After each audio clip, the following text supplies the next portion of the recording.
Good afternoon, guys. Big Laz coming at you. I just saw the press release. Everybody's talking about it. Warner Brothers Discovery dropped a pretty big press release this afternoon concerning AEW programming. I'm going to post the press release in the video, and I'm going to read a little bit about it. Let me bring it up. So here we go. It's Warner Brothers Discovery. They released this on their website, and they released it out to all of the outlets like Variety and Entertainment Weekly and stuff like that. TBS and TNT All Elite Wrestling programming delivered banner year. And Warner Brothers Discovery's action-packed AEW programming continues tonight with AEW Rampage Homecoming. Let's see. Okay, here we go.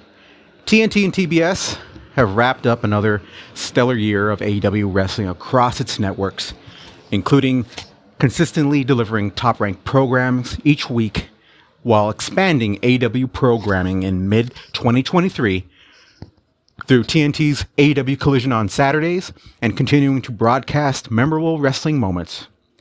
AEW programs across TBS and TNT in 2023 ranked in the top 10 of all cable programs among adults under 50, 72 times, including 50 times with a top 5 program in that coveted demo. It says AEW programming viewership on the network saw increasing momentum as the year culminated, reaching 15.6 million total viewers in Q 2023, up 3% from 2022. Overall, AEW programming reached nearly 4 million viewers each week across TNT and TBS. All right, guys, I'm going to stop right there, let you guys read the rest. Another thing to note at the end of the press release, they tout Samoa Joe as the AEW World Champion, and he's going to be fighting Hook next week on Dynamite, presented by Warner Brothers Games' Suicide Squad Killed the Justice League. Now, what does it mean? Okay, guys, so I'll tell you what it means. What it means to me is AEW and Warner Brothers Discovery, like Tony has been saying all along, nobody wants to hear it, nobody wants to believe it, but they have a great relationship. They deliver for them. They're a value to them. I mean, Warner Brothers Discovery, they have access to an entire franchise. Okay?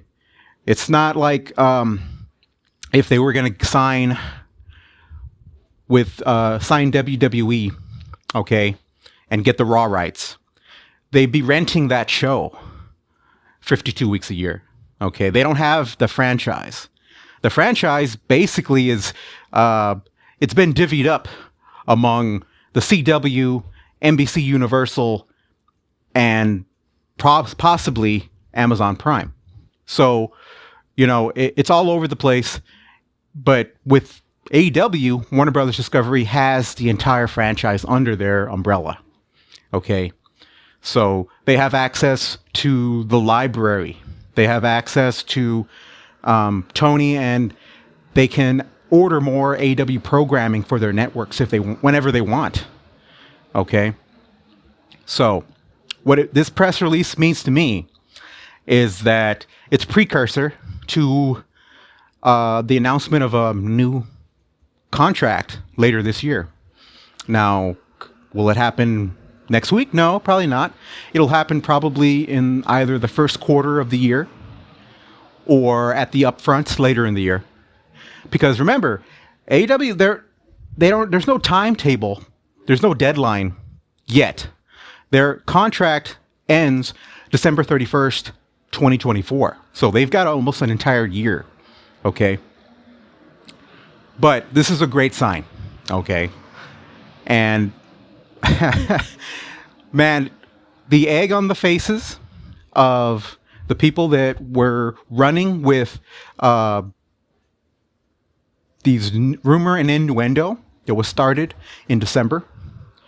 A wannabe journalist who I will not mention, started rumors and was talking about vibes, non-existent vibes, that a WWE Warner Brothers deal was imminent, and that there were already talks that Warner Brothers Discovery was going to move AEW programming to Discovery, and that they were going to lose their deal. Okay. There was never any follow-up to that, of course. And now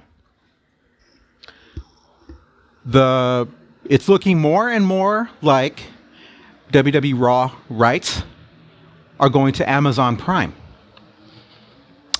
And you don't have to be a genius or a wannabe journalist to know that 6 months ago, Triple H and Nick Khan were hanging out with Jeff Bezos at a UFC event, I believe.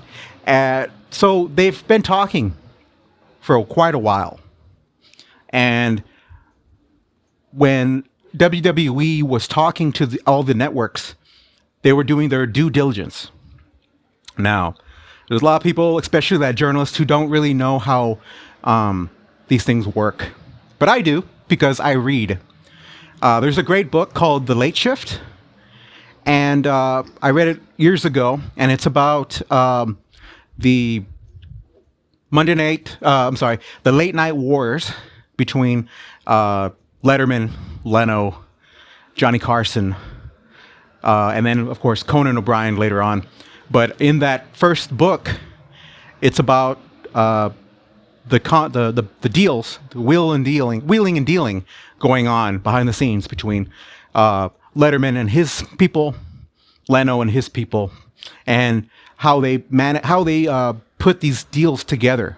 Okay, so Letterman, he hired an agent, and he told that agent that he wanted to make him a deal so that way he could probably get the Tonight Show from Jay Leno. Well, they had to do their due diligence, and there's a scene where the agent presents David Letterman with deals from all the networks. Okay, even ones that he didn't have any interest in being with. Still talk to those networks. They did their due diligence. Okay, so yeah, that's all it was, in my opinion. I don't think that WBD had really any interest in WWE aside from, seeing maybe if they could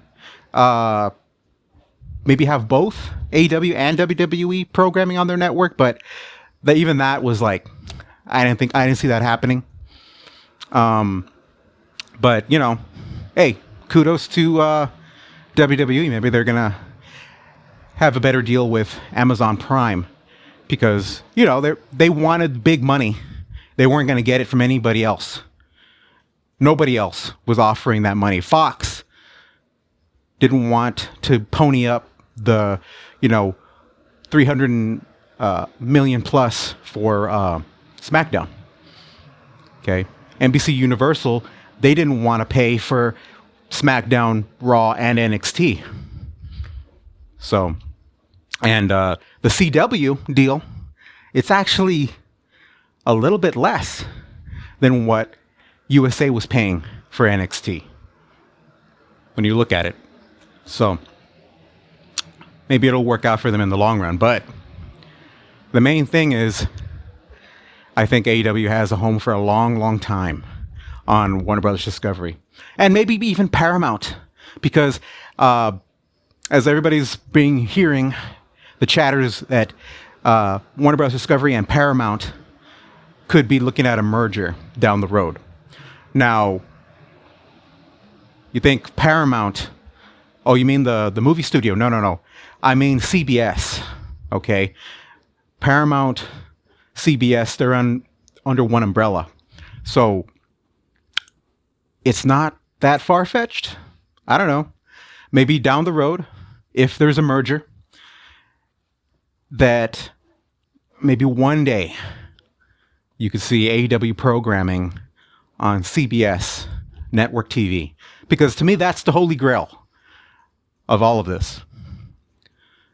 You know, you have to get on the biggest platform to get the most eyes on your product. Okay, and to me that's still network TV. So we'll see what happens. As for this weekend, we got AEW Rampage tonight. It's going to have a good main event with Eddie Kingston and Wheeler Yuta. Swerve Strickland's on the show.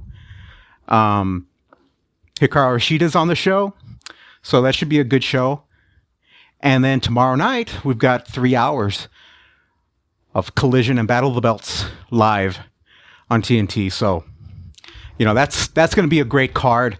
You've got the World Tag Title match with Jericho and Sammy versus Big Bill and Starks. You've got the debut of Deonna Purrazzo. You've got Hangman Page is on the show. Adam Copeland's on the show. So, and there's going to be more stuff added because Tony loves his late additions. So I'm really looking forward to that tomorrow and talking about it too, because I'm going to do another review on that show too.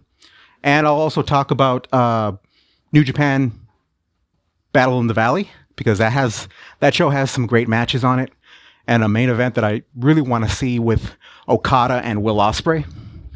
And I'll also give my 2 cents on TNA Hard to Kill. Why not? I'm interested in what they do. I'm interested in how they present their new rebirth. And I'll hopefully it's not just the same old, you know, LOL TNA. Hope it's better, but we'll see. So, all right, guys. I'll catch you guys later. Y'all have a good afternoon.